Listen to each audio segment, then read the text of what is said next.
আমি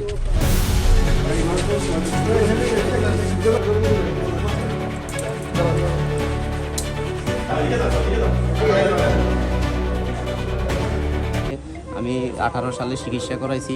আমার টাকা পয়সার অভাবে আমি ছেলেরে ভালোভাবে চিকিৎসা করাইতে পারি নাই। ওর রিপোর্ট সব কিছু আছে।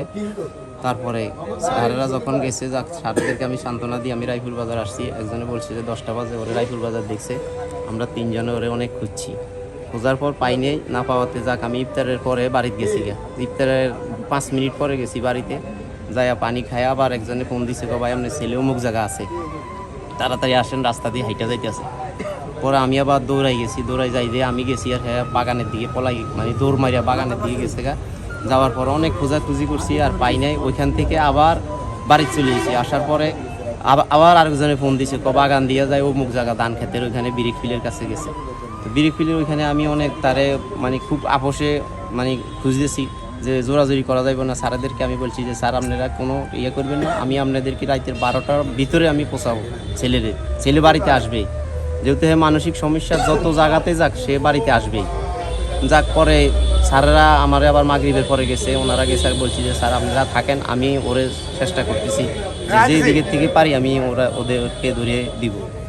পরে একজনতে খবর পাইছি যে অমুক জায়গা ধান খেতে আছে। পরে আমি ধান খেতের থেকে ছেলেরে খুব ভালোভাবে বুঝাই সুঝাই নিয়ে আসছি। নিয়ে আসার পরে আইনশৃঙ্খলা বাহিনী ওনারা ওইখানে ছিল, বাড়ির থেকে বাইর করিয়া পরে আমি রাস্তাতে নিয়ে এসে ওনাদের হাতে সোপর্দ করে দিছি এবং ওনারা রায়পুর থানাতে ওনারে নিয়ে আসি।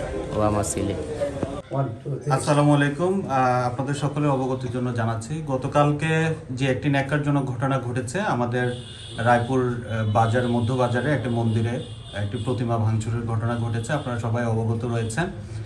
এই ঘটনার প্রেক্ষিতে আমাদের রায়পুর থানার প্রত্যেকটা টিম এবং ডিবি সহ আমরা আশেপাশের সিসিটিভি আমরা বিশ্লেষণ করে একটি পার্সনকে আমরা আইডেন্টিফাই করেছি এবং সেটার ভিত্তিতে আমরা পরবর্তীতে সারাদিনও আরও কিছু ছবি আমরা পেয়েছি। সেই প্রেক্ষিতে আজকে আমরা লোকটাকে শনাক্ত করতে সক্ষম হই। তার বাড়ি হচ্ছে 3 নং চরমোহনা ইউনিয়নে কাজী ফারুকি যে স্কুল রয়েছে, স্কুলের পার্শ্ববর্তী একটা গ্রামে। আমরা পরবর্তীতে ওই ব্যক্তিটাকে শনাক্তপূর্বক তাকে আমাদের পুলিশ হেফাজতে নিয়ে আসতে সক্ষম হয়েছি। আমরা তাকে জিজ্ঞাসাবাদ করছি এবং রাতে আমরা জিজ্ঞাসাবাদ করে চূড়ান্তভাবে আমরা জানতে পারবো যে তার মোটিভ কী ছিল এবং কী কারণে সে এটা করেছে। এই বিষয়গুলো জানিয়ে আমরা পরবর্তীতে আপনাদেরকে চূড়ান্ত আপডেট জানাবো। সবাইকে অসংখ্য ধন্যবাদ।